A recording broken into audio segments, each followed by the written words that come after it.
back to the channel, you guys. I hope you're having a great day today. For this week's video, we're checking out the differences between a 50s TELE and a 60s TELE. Now, because 50s and 60s TELEs are so different, I think what we'll do is start with the similarities, and then we'll get on to the differences. And of course, we'll do a head-to-head playing comparison so you guys can hear the difference. But let's just start by talking about what's the same.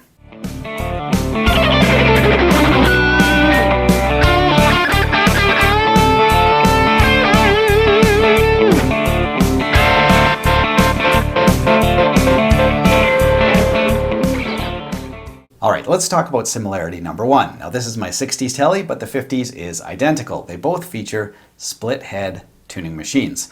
So small buttons on the top, and of course the string ends go right into the tuning machine themselves, so you don't have any of the string ends poking you or ripping up your case or gig bag. So I actually really like these tuning machines. And on the back, this is what they look like.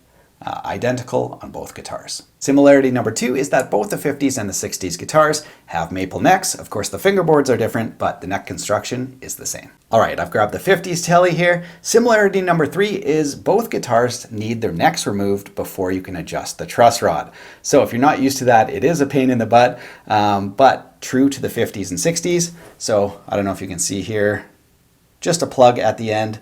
But if you want to adjust the truss rod, the neck's got to come off. Now, as for some of the other similarities, both the 50s and 60s have bolt-on necks with 4 attachment screws. They went to 3 screws in the 70s for a bit, but both the 50s and 60s have 4 screws attaching the neck. 3-way switches on 50s and 60s TELEs, non-hum canceling in the middle position, so you'll get hum in all 3 positions. Both feature 3-barrel saddles and ashtray bridges. Okay, that really covers the similarities. Let's get on and talk about the differences. So hopefully going through the differences between the 50s and the 60s TELEs will help you guys decide which one is best for you. And as I mentioned previously, some of the differences are really big. Some are just small minutia, but I'm going to go through as many as I've found.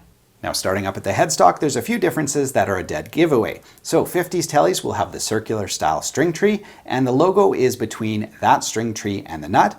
A different placement on the 60s. Let's take a look. Now, as you guys can see on the 60s TELE, the string tree placement is different. On the 50s, it was way up here and the logo was back here, and it's just kind of flipped. So string tree in the middle, Fender logo on the other side of the string tree. So some minor differences on the headstock really won't affect the playability in any way, but it is, period correct. And whether you're getting, Squier Classic vibes or, made in Mexico models or American original, these will all be the same. All right, so let's get on to the big stuff, neck profile and fingerboard material. Now, for the 50s TELE, you get a giant U-shaped neck profile, gloss neck, maple fingerboard.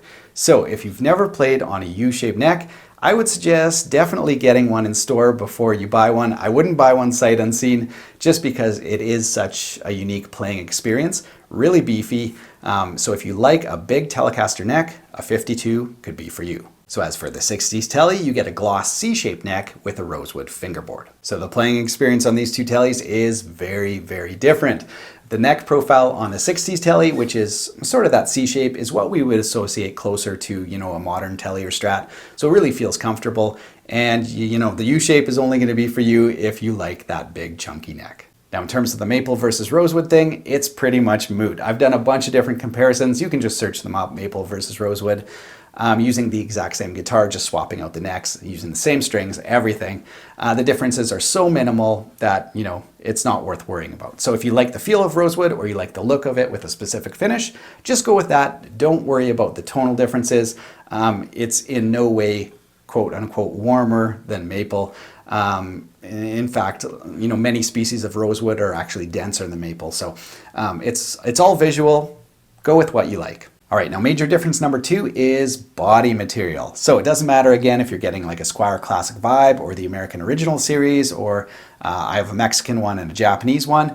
The differences should be all the same if they're true to the era. So ash body on 50s TELE, nice translucent grain through the butterscotch finish. I don't know if that'll show up under the lights, but it's really nice to be able to see that grain. And of course you get a single ply guard. Okay, so ash body on the 50s, let's look at the 60s. Now in the 60s TELE, you get alder instead of ash. Now ash is really great for translucent finishes just because that grain is so beautiful to look at. But on the 60s TELE, even though alder usually has solid colors, Sometimes you get a sunburst, but the grain is pretty plain. But on a model like this, you get a 3-ply guard with double bound body, which I'm a huge sucker for. Now, one of the great things about Fender is that if you do like the aesthetics of a 60s Tele with a double bound body, you can get one in the American Original series, in the Japanese series like this, or even the Squier Classic Vibe Custom. I had one for a few years, and it's all over the channel. If you just search Squier Classic Vibe, it'll come up. Love that guitar as well. So that's one thing I do appreciate about Fender. If you want a 60s style Tele, you know, there's something in almost everybody's price range, and same with the 50s. Now, before I get too far, I should mention fingerboard radius and fret size.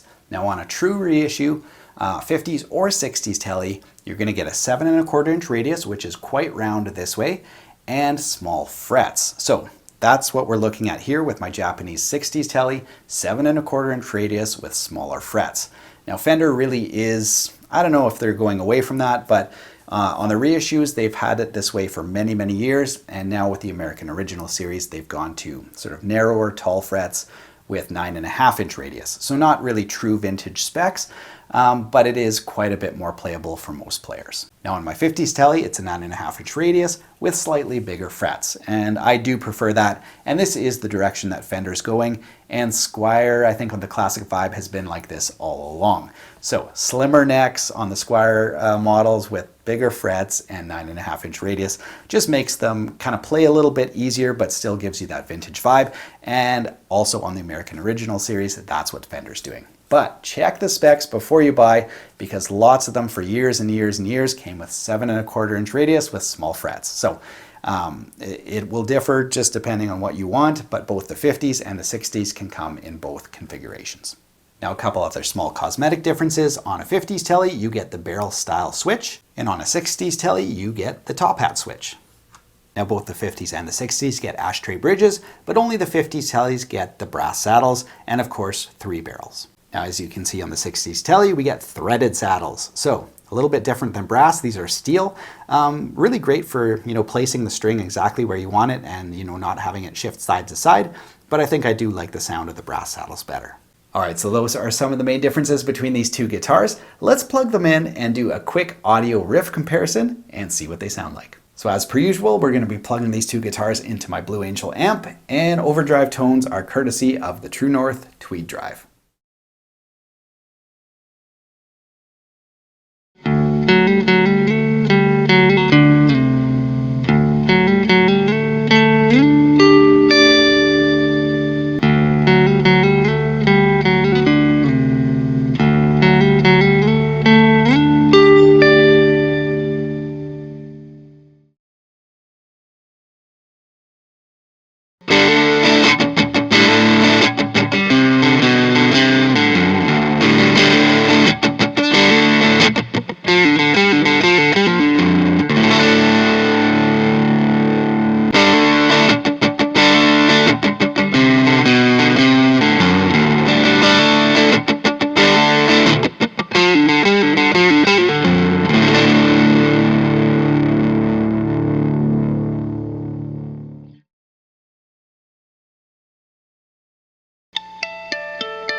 Now, after listening to those clips, at least with these two models here, I found the 50s Tele a little bit brighter and the 60s slightly warmer and rounder. All right, let's take these two guitars, the 50s and the 60s, let's throw them in a mix with some other instruments and see which guitar sits best in that scenario.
So here are my final thoughts on these two awesome guitars. Well, if you're a fan of Telecasters, you really need a 50s Tele and a 60s Tele. They're so different in terms of aesthetics, in terms of playability, in terms of tone, in terms of construction, that they really do give a different experience. And thanks to companies like Squier who make the classic vibe 50s and 60s, you can actually get both without breaking the bank. Thanks so much for watching, you guys. Let me know in the comments below which guitar you are most drawn to, the 50s or the 60s. I'd love to know. Other than that, have an awesome week, you guys. You can check out the t-shirt store and the tab store on your way out. Have an awesome week. Take care.